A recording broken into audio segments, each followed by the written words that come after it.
कैसे डूब गई श्री कृष्णा की नगरी द्वारका।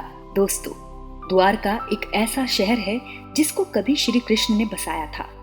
लेकिन एक सवाल जो हम सबके मन में अक्सर आता है, ये ऐसा क्या हो गया कि एक दिन ये पूरी नगरी जलमग्न हो गई, और इसके बाद भगवान श्री कृष्ण का क्या हुआ? आज आप और हम मिलकर इन्हीं सवालों का जवाब जानेंगे। दोस्तों, द्वारका नगरी श्री कृष्ण की कर्म भूमि के नाम से भी जानी जाती है। माना जाता है कि मथुरा से निकलने के बाद श्री कृष्ण ने एक ऐसे नगर की स्थापना की जो भव्य और सुसंगत था। इस नगर का नाम था द्वारका नगर। इसका प्राचीन नाम कुशस्थली था। कुछ वर्षों पहले नेशनल इंस्टीट्यूट ऑफ ओशियनोग्राफी को समुद्र के अंदर प्राचीन द्वारका के अवशेष प्राप्त हुए थे।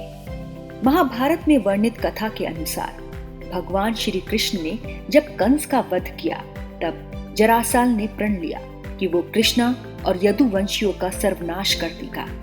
फिर जब भी जरासल को अवसर मिला तो वो मथुरा और यदुवंशियों पर आक्रमण कर देता। उसका अत्याचार रुकने का नाम ही नहीं ले रहा था।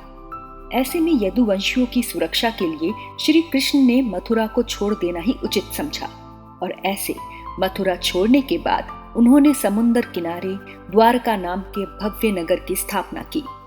यहाँ आने के बाद लगभग 36 वर्षों तक उन्होंने अपने राज्य का संचालन किया। फिर एक दिन अचानक उनके देह त्यागने के बाद वैभवशाली द्वारका नगरी भी समंदर में समा गई। पौराणिक ग्रंथों में इस घटना से जुड़ी 2 कहानियां विख्यात हैं।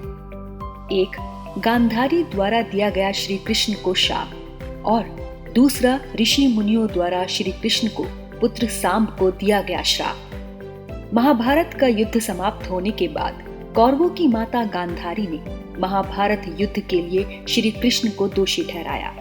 उन्होंने श्री कृष्ण को श्राप देते हुए कहा कि अगर मेरी श्रद्धा सच्ची है और मैंने अपने आराध्य की सच्चे मन से आराधना की है, तो जिस तरह कौरवों के वंश का नाश हुआ है, ठीक उसी प्रकार यदुवंश का भी सर्वनाश होगा, और तुम्हारी ये द्वारका नगरी तुम्हारी आंखों के सामने समंदर में डूब जाएगी। ये सुनकर श्री कृष्ण ने मुस्कुराते हुए उन्हें कहा कि माता, मुझे इसी आशीर्वाद की आवश्यकता थी, और मैं आपके इस श्राप को सहर्ष स्वीकार करता हूँ। ये कहकर और माता गांधारी का आशीर्वाद लेकर वो द्वारिका की ओर प्रस्थान कर गए। एक दिन की बात है, महर्षि विश्वामित्र, देव ऋषि नारद आदि द्वारका पहुंचे। वहां यादव कुल के कुछ युवकों ने ऋषियों से मजाक किया। वो श्री कृष्ण के पुत्र सांब को स्त्री वेश में ऋषियों के पास ले गए और कहा कि ये स्त्री गर्भवती है, इसके गर्भ से क्या पैदा होगा? ये देखकर ऋषि अपमान से क्रोधित हो उठे और उन्होंने श्राप दिया कि श्री कृष्ण का ये पुत्र ही यदुवंशी कुल का नाश करने के लिए एक लोहे का मूसल उत्पन्न करेगा, जिससे अपने कुल का वो खुद नाश कर लेंगे। फिर एक दिन श्राप के फल स्वरूप सांब ने मूसल उत्पन्न किया। उसके कुछ समय बाद से ही नगर में अशुभ घटनाएं घटने लगी। फिर जब भगवान श्री कृष्ण ने नगर में होते हुए इन अपशगुनों को देखा, तो उन्होंने सोचा कि कौरवों की माता गांधारी का श्राप सत्य होने का समय आ गया है। उन्होंने देखा कि इस समय वैसा ही युग बन रहा है जैसा कि महाभारत के समय था, और फिर गांधारी के श्राप को सत्य करने के लिए भगवान श्री कृष्ण ने सभी यदुवंशियों को तीर्थ यात्रा करने की आज्ञा दी। कुछ समय बाद ही बलराम ने समाधि में लीन होकर अपने शरीर को त्याग दिया। फिर श्री कृष्ण सूर्य वन में अकेले विचरण करते हुए गांधारी के श्राप के बारे में चिंतन करने लगे, और अपनी इंद्रियों को संयमित करते हुए महायुग की अवस्था में अपने देह को त्याग दिया।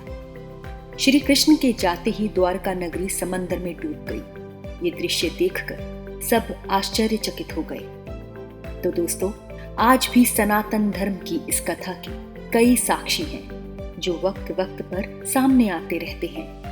एक प्रसिद्ध अखबार द हिंदू के एक रिपोर्ट के मुताबिक 1963 में सबसे पहले द्वारका नगरी का सिक्वेशन डायन कॉलेज ऑफ पुणे के डिपार्टमेंट ऑफ आर्चेओलॉजी एवं गवर्नमेंट ऑफ गुजरात ने मिलकर किया था, जिसमें करीब 3000 साल पुराने बर्तन मिले थे।